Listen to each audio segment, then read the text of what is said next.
Bonjour à tous et bienvenue sur Darumacha DIY. Dans cette vidéo, on va créer un meuble lavabo pour nos toilettes. Voici ce que l'on avait avant lorsqu'on a acheté la maison. Après l'avoir entièrement démonté et avoir rénové intégralement les toilettes. Si vous n'avez pas encore vu les vidéos de rénovation, le lien s'affiche maintenant. Bref, il est maintenant temps de créer notre meuble et d'y poser le lavabo. On va commencer par fixer 2 barres en bois de chaque côté, sur lesquelles on va venir déposer une planche très robuste que l'on a achetée. Et maintenant, il va falloir y faire un trou pour y encastrer le lavabo.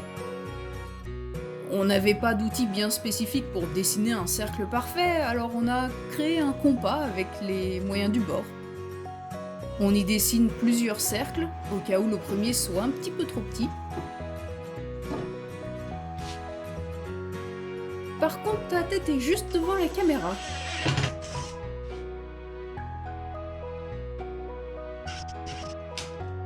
Et tout doux. Et il ne reste plus qu'à poncer. N'oublions pas de faire le trou pour le robinet.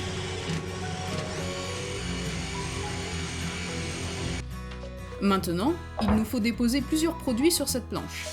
On va d'abord commencer par bien poncer de chaque côté.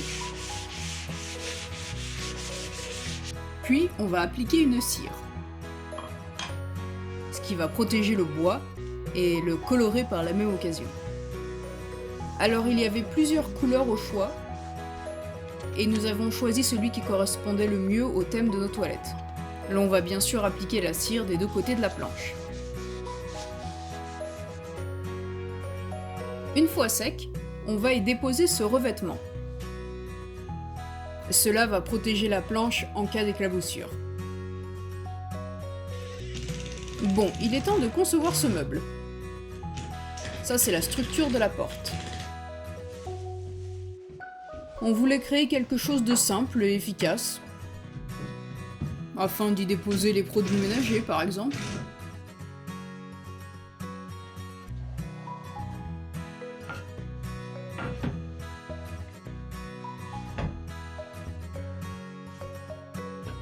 La structure étant maintenant fixée, on va pouvoir la décorer. Il va nous falloir du ruban adhésif double face,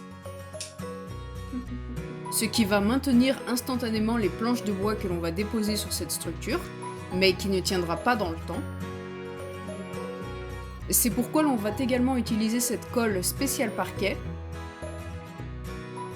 qui tient dans le temps, mais a besoin d'un moment pour s'accrocher. Alors, ça donne quoi?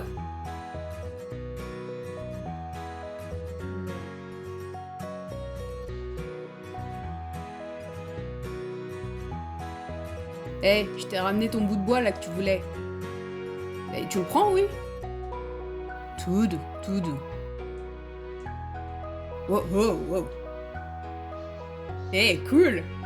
Ces planches de bois utilisées sont les mêmes que l'on a déposées sur un autre mur de ces toilettes. On les avait recyclés lorsque l'on détruisait le mur de la salle de bain. On conserve le même esprit. Allez, on va laisser sécher tout ça pour la nuit. Le lendemain, on commence par fixer la porte à l'aide de 2 charnières.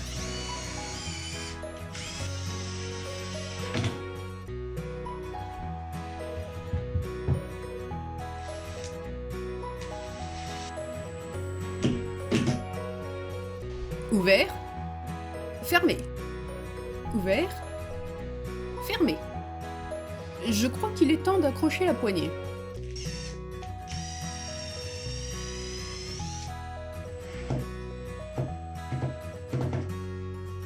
En utilisant ces équerres, on va pouvoir y venir fixer la planche sur les 2 barres en bois.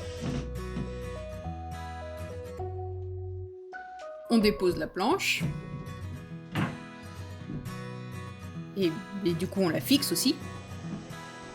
Dis donc, tu comptes rester là combien de temps? On vient rajouter un petit loqueteau, au cas où quelqu'un soit un petit peu trop violent en ouvrant ou en fermant la porte. Vous êtes en train de regarder les toilettes là, n'est-ce pas?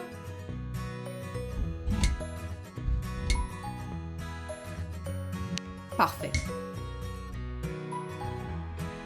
On n'arrivait pas à trouver notre bonheur en ce qui concerne le robinet. En gros, ça, mais en couleur noire mat. Les quelques-uns que l'on a pu trouver n'étaient soit pas de la bonne couleur, soit extrêmement chers. Du coup, on s'est dit, bah pourquoi pas le peindre nous-mêmes? Après avoir protégé les zones que l'on ne va pas peindre, on commence par poncer légèrement, ce qui va permettre une meilleure adhération de la peinture. Puis on va venir également y appliquer ce revêtement, ce qui permet aussi une meilleure adhération de la peinture. Une fois sec, on passe à la peinture. Première couche.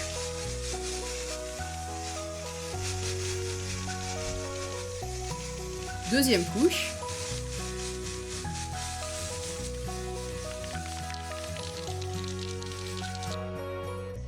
J'ai hâte de voir le résultat. On retire le scotch sur les zones que l'on avait protégées. Et on va installer le tuyau d'arrivée d'eau.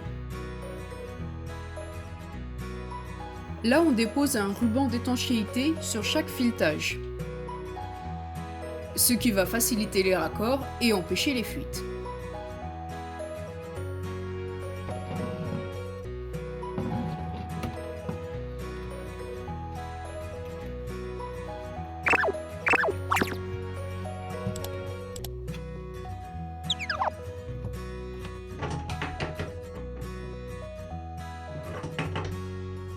Ok, ça aussi c'est fait. Ça brille. On fait un petit test pour voir si ça fonctionne? Parfait. On passe enfin au lavabo. Voici un pot de fleurs en céramique. Non, non, je déconne pas. Bon, sauf qu'il faut faire le trou un petit peu plus gros. Sinon, la bombe du lavabo ne passera pas.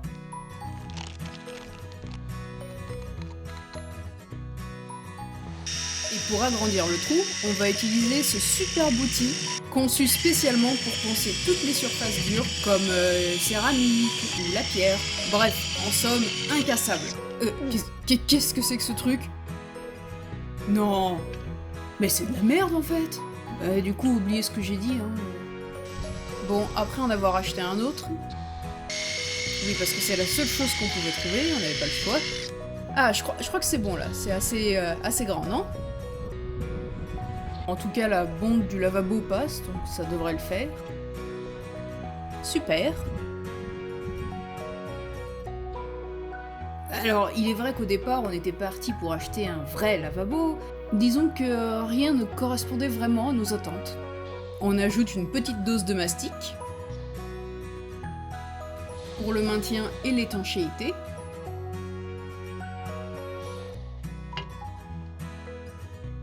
Et on enlève le superflu. Maintenant que le lavabo est posé, on va pouvoir s'occuper du siphon et de l'évacuation d'eau. Bon, alors ça va là.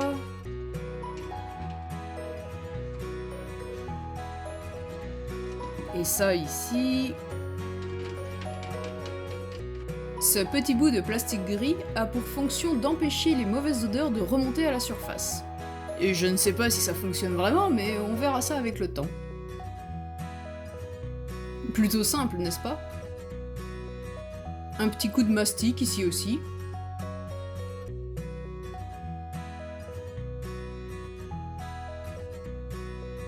Ici, il y a un trou au niveau de la tuyauterie qu'on aimerait bien reboucher. Du coup, on utilise une sorte de pâte en argile, les mêmes utilisées pour les clims. Il y a un espace fort important à l'arrière du lavabo. On va venir y déposer de la colle, ainsi qu'une barre en bois légèrement plus haute que la planche. Ah, c'est beaucoup mieux!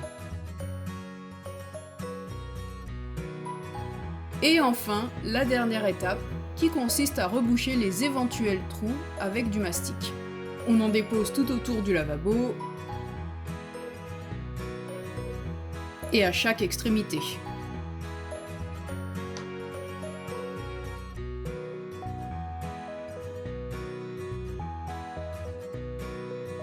Avant. Après.